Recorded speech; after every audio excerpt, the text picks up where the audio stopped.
Assalamualaikum warahmatullahi wabarakatuh. Perkenalkan kami dari kelompok 4. Di video kali ini kita akan membahas tentang perusahaan dan manajemen global teknologi informasi. Yang pertama, itu ada mengelola teknologi informasi. Teknologi informasi merupakan komponen penting dari keberhasilan bisnis bagi perusahaan saat ini. Namun, teknologi informasi juga merupakan sumber daya bisnis vital yang harus dikelola dengan baik.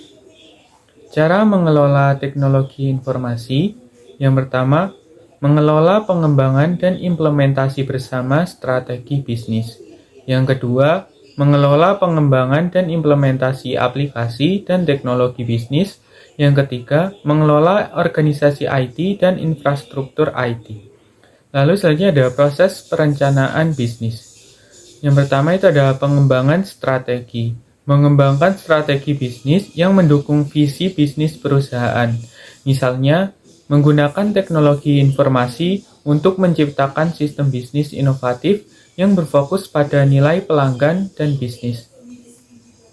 Lalu yang kedua, manajemen sumber daya mengembangkan rencana strategis untuk mengelola atau mengalihdayakan sumber daya IT perusahaan, termasuk personel IS, perangkat keras, perangkat lunak, data, dan sumber daya jaringan. Lalu yang ketiga ada arsitektur teknologi, membuat pilihan IT strategis yang mencerminkan arsitektur teknologi informasi yang dirancang untuk mendukung inisiatif bisnis perusahaan. Selanjutnya itu ada informasi teknologi arsitektur. Yang pertama, platform teknologi, internet, sistem komputer, perangkat lunak sistem, dan perangkat lunak aplikasi perusahaan menyediakan infrastruktur komputasi dan komunikasi yang mendukung penggunaan strategis teknologi informasi untuk e-bisnis, e-commerce, dan aplikasi bisnis lainnya. Lalu yang kedua ada sumber daya data. Banyak jenis basis data operasional dan khusus, termasuk gudang data dan basis data internet, menyimpan dan menyediakan data dan informasi untuk proses bisnis dan dukungan keputusan. Lalu yang ketiga ada arsitektur aplikasi. Aplikasi bisnis informasi teknologi dirancang sebagai arsitektur terintegrasi sistem perusahaan yang mendukung inisiatif bisnis strategis serta proses bisnis lintas fungsi. Selanjutnya, mengelola aplikasi pengembangan. Manajemen pengembangan aplikasi melibatkan pengelolaan aktivitas seperti analisis dan desain sistem, pembuatan prototipe, pemrograman aplikasi, manajemen proyek, jaminan kualitas, dan pemeliharaan sistem untuk semua proyek pengembangan bisnis atau TI utama. Manajemen operasi IS. Manajemen operasi IS berkaitan dengan penggunaan perangkat keras, perangkat lunak, jaringan, dan sumber daya personal di perusahaan atau unit bisnis pusat data, pusat komputer, suatu organisasi. Aktivitas operasional yang harus dikelola meliputi operasi sistem komputer, manajemen jaringan, pengendalian produksi, dan dukungan produksi. Sebagian besar aktivitas manajemen operasi diotomatisasi dengan penggunaan paket perangkat lunak untuk manajemen kinerja sistem komputer. Monitor kinerja sistem menangani pemrosesan pekerjaan komputer, membantu mengembangkan jadwal operasi komputer yang terencana yang dapat mengoptimalkan kinerja sistem komputer dan menghasilkan statistik terperinci yang sangat berharga untuk perencanaan dan pengendalian kapasitas komputasi yang efektif. Perencanaan staf atau TI. Keberhasilan atau kegagalan organisasi layanan informasi terutama bergantung pada kualitas orang-orangnya. Banyak perusahaan mempertimbangkan perencanaan staf TI atau merekrut, melatih, dan mempertahankan personel IS yang berkualitas sebagai salah satu tantangan terbesar mereka. CIO dan eksekutif TI lainnya. Kepala Petugas Informasi (CIO) mengawasi semua penggunaan teknologi informasi di banyak perusahaan dan menyelaraskannya dengan tujuan bisnis strategis. Teknologi pengelolaan. Manajemen teknologi yang berubah dengan cepat penting bagi organisasi manapun. Perubahan dalam teknologi informasi seperti munculnya PC, jaringan klien atau server, dan internet serta intranet telah terjadi dengan cepat dan dramatis dan diperkirakan akan terus berlanjut di masa mendatang. Perkembangan dalam teknologi sistem informasi telah dan akan terus berdampak besar bagi operasi, biaya, lingkungan kerja, manajemen, dan posisi kompetitif banyak organisasi. Mengelola penggunaan layanan. Tim dan kelompok kerja profesional bisnis umumnya menggunakan stasiun kerja PC, paket perangkat lunak, dan intranet, dan jaringan lainnya untuk mengembangkan dan menerapkan teknologi informasi pada aktivitas kerja mereka. Oleh karena itu, banyak perusahaan telah merespon dengan menciptakan layanan pengguna atau layanan klien berfungsi untuk mendukung dan mengelola komputasi pengguna akhir dan kelompok kerja. Pengalih-dayaan dan offshoring TI dan IS. Pendekatan yang semakin populer untuk mengelola fungsi IS dan IT suatu organisasi adalah dengan mengadopsi strategi outsourcing. Pengalih-dayaan secara umum adalah pembelian barang atau jasa yang sebelumnya disediakan secara internal dari mitra pihak ketiga. Outsourcing adalah istilah umum yang digunakan untuk berbagai fungsi teknologi informasi yang secara selektif dikontrakkan ke penyedia layanan eksternal tersebut. Pengalih-dayaan.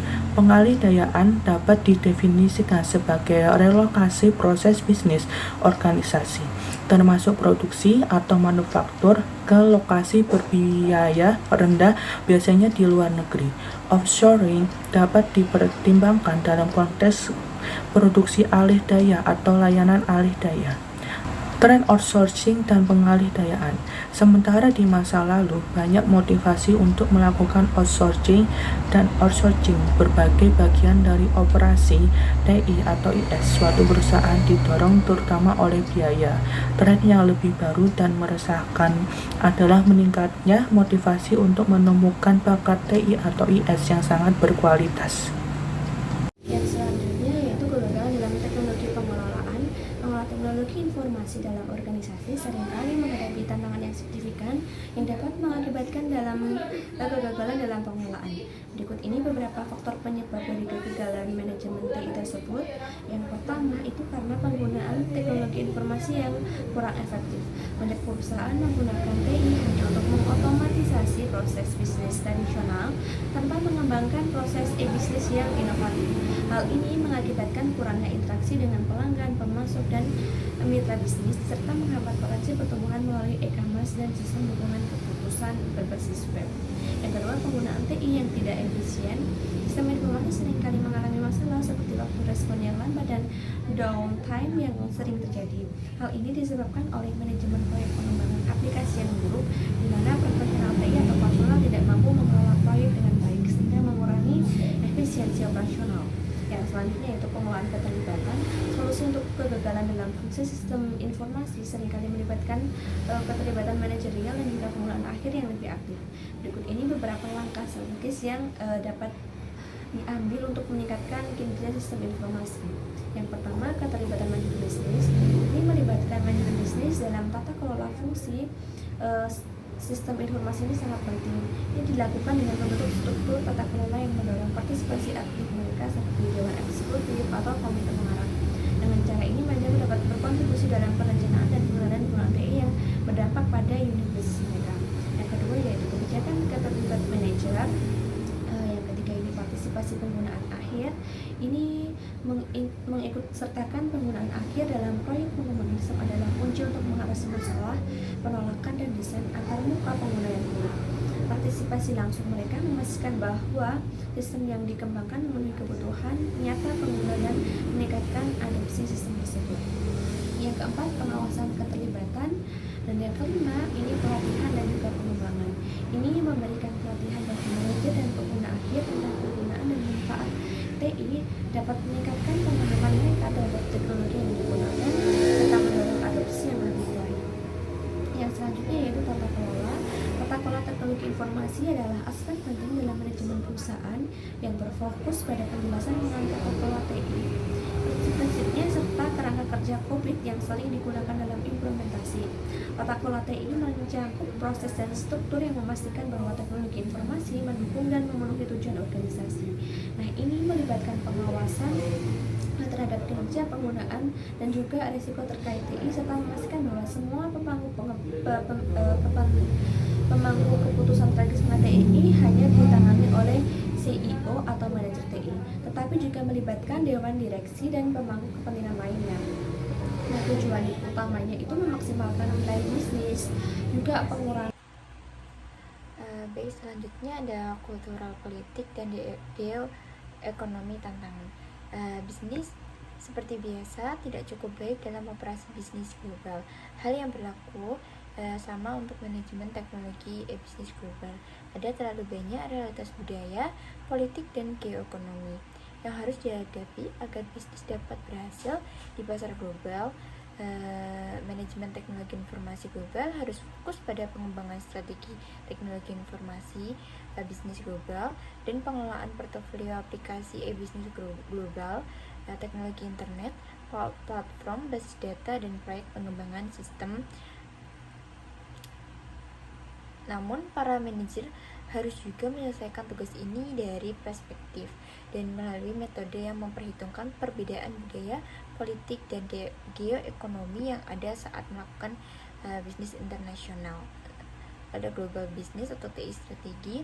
Bisnis mulai menjauh dari international strategi di mana anak perusahaan asing bersifat otonom tetapi bergantung pada kantor pusat untuk proses, produk, dan ide baru. Auto global strategi di mana operasi perusahaan di seluruh dunia dikelola secara ketat oleh kantor pusat perusahaan. Sebaliknya, perusahaan bergerak menuju strategi tradisional di mana bisnis perusahaan sangat bergantung pada sistem informasi dan teknologi internet untuk membantu mengintegrasikan aktivitas bisnis globalnya. Alih-alih memiliki unit IS independen di anak perusahaannya atau bahkan operasi IS terpusat diarahkan dari kantor pusatnya. Bisnis tradisional mencoba mengembangkan perangkat keras, perangkat lunak, dan arsitektur berbasis internet yang diintegrasi dan kooperatif di seluruh dunia untuk platform IT-nya. Ada global business atau TI aplikasi, penerapan teknologi informasi yang dikembangkan oleh perusahaan global bergantung pada strategi bisnis atau TI global dan keahlian serta pengalaman mereka dalam bidang IT. Namun aplikasi IT mereka juga bergantung pada berbagai penggerak bisnis global, yaitu persyaratan bisnis yang disebabkan oleh sifat industri dan kekuatan kompetitif atau lingkungannya. Salah satu contohnya adalah perusahaan seperti maskapai penerbangan atau jaringan hotel yang memiliki pelanggan global yang sering bepergian atau memiliki operasi global. Perusahaan semacam itu membutuhkan kemampuan TI global untuk memproses transaksi daring sehingga mereka dapat menyediakan layanan yang cepat dan nyaman bagi pelanggan mereka, atau menghadapi risiko kehilangan pelanggan mereka ke pesaing mereka. Skala ekonomi yang disediakan oleh operasi bisnis global adalah pendorong bisnis lain yang memerlukan dukungan aplikasi TI global. Oke, selanjutnya itu ada internet sebagai platform TI global. Internet beserta teknologi intranet dan extranet itu menyediakan saluran interaktif berbiaya rendah untuk komunikasi dan pertukaran data dengan karyawan, pelanggan, pemasok, distributor, produsen, dan pengembang produk, serta pendukung keuangan dan penyedia informasi. Semua pihak yang terlibat itu dapat menggunakan internet dan jaringan terkait lainnya untuk berkomunikasi dan berkolaborasi guna membawa bisnis atau mengembangkan bisnis hingga tuntas dengan sukses. Jadi, internet dan World Wide Web kini telah menjadi komponen penting dalam bisnis dan perdagangan internasional. Dalam beberapa tahun, internet dengan jaringan yang saling terhubung dari ribuan jaringan komputer dan basis data telah memantapkan dirinya sebagai platform teknologi yang bebas dari banyak batasan dan yang termasuk itu batasan internasional tradisional. Dengan menghubungkan bisnis mereka ke infrastruktur global daring, perusahaan dapat memperluas pasar mereka, mengurangi biaya, komunikasi, dan distribusi, serta meningkatkan margin keuntungan mereka tanpa pengeluaran dengan biaya yang besar untuk fasilitas telekomunikasi yang baru. Selanjutnya itu ada data global masalah akses. Masalah akses data global ini sudah menjadi kontroversi baik dari sisi politik maupun hambatan teknologinya yang telah bertahun-tahun. Masalah ini makin terlihat jelas sejak internet dan e-commerce berkembang pesat. Untuk contohnya ini sering dibahas, yaitu mengenai aliran data lintas negara atau TDF. TDF yaitu ketika data bisnis melintasi batas negara melalui jaringan sistem informasi global. Beberapa negara menganggap TDF ini dapat merusak kedaulatan mereka karena data yang mengalir itu tidak melalui pengecekan oleh bea cukai atau regulasi barang dan jasa.